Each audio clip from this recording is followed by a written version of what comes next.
Hello! Eto na naman tayo for another cooking session, and today we are going to learn all about stir-frying and sautéing.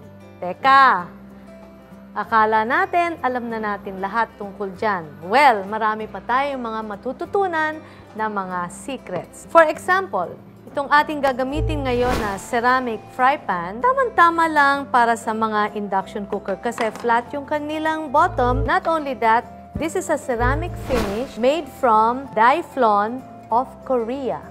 Hindi pa yon.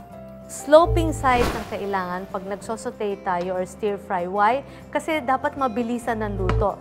Sapagkat lahat na ingredients, halos lahat na pre-cook na. It's just a matter of stirring with konting frying. So let's start.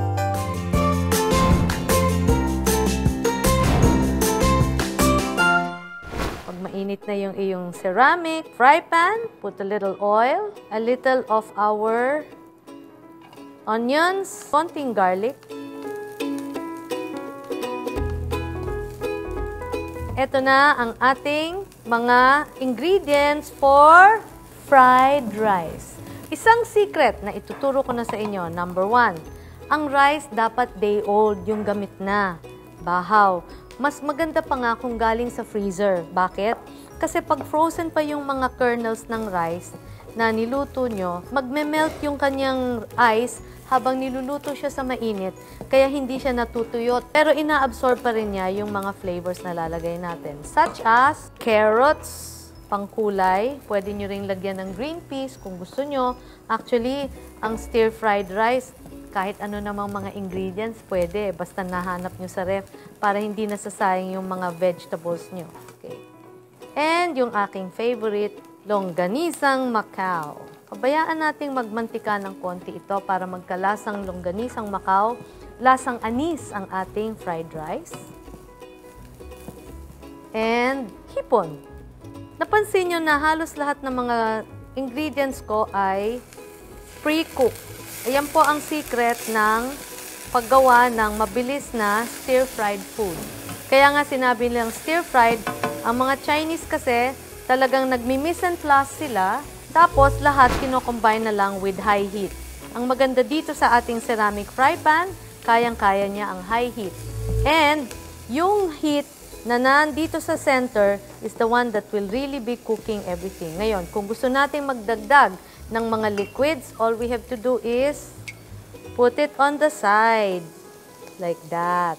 A little toyo sa gilid. Bakit sa gilid? Pag nilagay nyo agad sa gitna, baka masunog agad. Pag nilagay nyo sa gilid, bababa siya dahil sloping yung kanyang side. At mas may time kayong i-mix siya.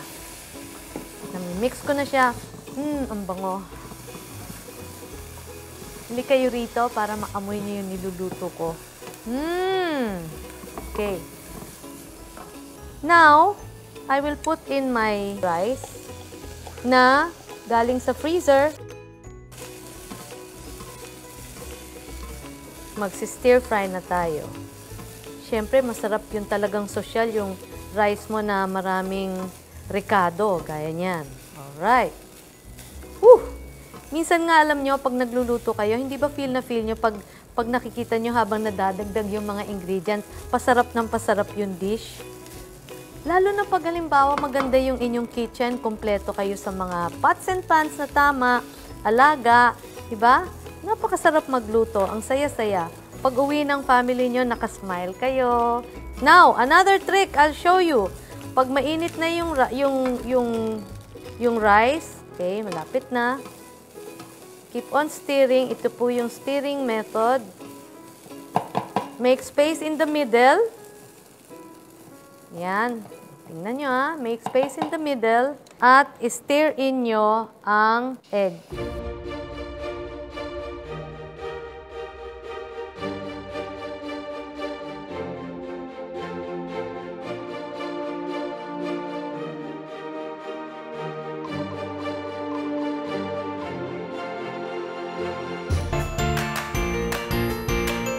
Na-stir in nyo na yung egg, halo-halo, halo-halo.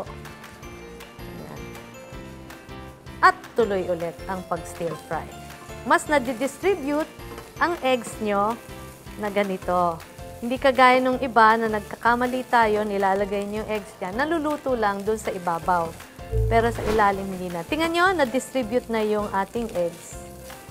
Ito na ang ating fried rice. Ito yung mga dishes na kapag tapos na, diretso na sa bandehado at diretso na sa mesa.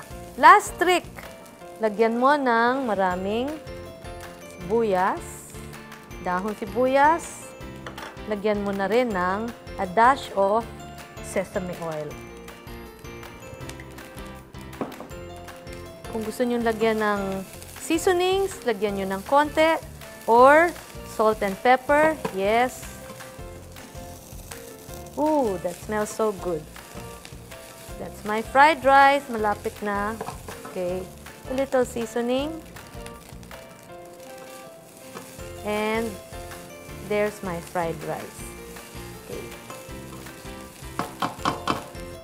Lipat naman tayo ngayon sa isa pang ceramic fry pan at magluluto tayo ng mga vegetables. This was a technique taught to me by my friend Judy, who is a Chinese vegetarian chef.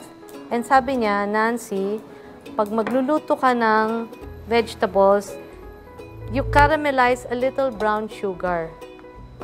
It's not going to make your dish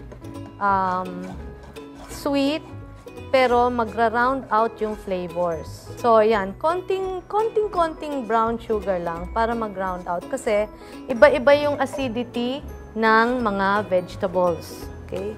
So, we have that there. And we can start.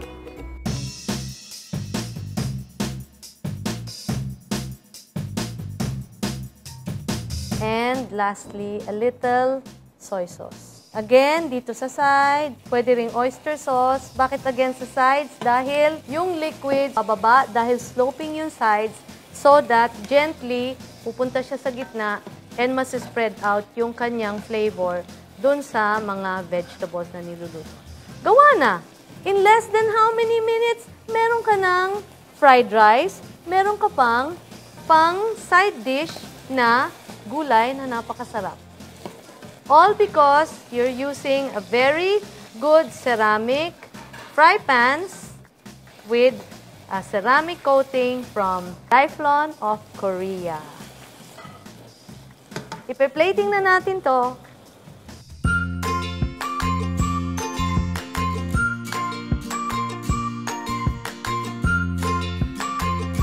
You can now cook like a chef because of all these techniques in stir-frying and sautéing courtesy of Masflex. Because with Masflex, we do it for the love of cooking! Woo! For more kitchen techniques, just stay tuned and visit our Facebook account, Masflex Cookware, and our website, masflex.com.ph.